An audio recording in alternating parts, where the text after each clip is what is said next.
బుడ్డ కెమెరాలన్నీ చూసిర్రు, అడవి మొత్తం గాలిచ్చిర్రు, సెల్ ఫోన్ ముచ్చట్లన్నీ ఇంటుర్రు, మనిషిని పట్టుకొని అడిగిర్రు. వాళ్ళు వీళ్ళు తీరొక్క తీర్ల ఎంకలాడుతుర్రు. ఆయన కూడా చిన్నారి జ్ఞానేశ్వరి ఏమైందో ఎక్కడుందో ఎవ్వలకు సమజైతలేదు. మంత్రమేసి మాయం చేసినట్టే ఉన్నది కథ. 20 రోజులు గడుస్తున్నా సరే చిన్నబుజ్జి జాడ పత్తలేదు. ముద్దులెలికే 3 ఏండ్ల చిన్నారి ఎక్కడికి పోయిందో ఏమైందో చిన్న బుజ్జి ఎట్లున్నదో. గా కాకినాడ జిల్లా తుని దిక్కు జ్ఞానేశ్వరి అనే బుజ్జి మాయమై శుక్రవారానికి 21 రోజులు అవుతాంది. పోలీసోళ్ళు అన్ని తీర్ల కార్వాయి చేస్తాళ్ళు, దోలాడుతుండ్రు. కానీ ఇప్పటిదాకా ఏ చిన్న తీగ కూడా దొరుకుతలేదు. 3 వారాలు అవుతున్నా కన్నబిడ్డ జాడ తెలుస్తలేదని పాపం తల్లి బావాని మంచం పట్టింది. ఇంకో దిక్కుగా చచ్చిపోయిన కుక్కకు పోస్ట్ మార్టం చేస్తే నన్ను ఏమైనా తెలుస్తుందేమోనని డాక్టర్లు అన్ని తీర్ల చేసి చూసిండ్రాట.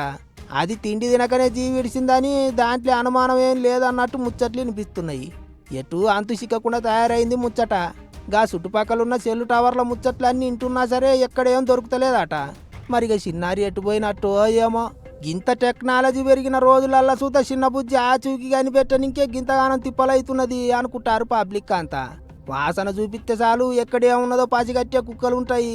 మరిగా వాటికి కూడా అంతు పట్టకుండా ఎటు పోయింది కావచ్చు బుజ్జి, ఏమైంది కావచ్చు అని తీరొక్క తీర్లా మాట్లాడుకుంటారు జనాలు. మరిగా ఆఖరికి ఎట్లా కోసెల్లుతుందో ఏమో ముచ్చట చూసుకుంటూ పోవాలి.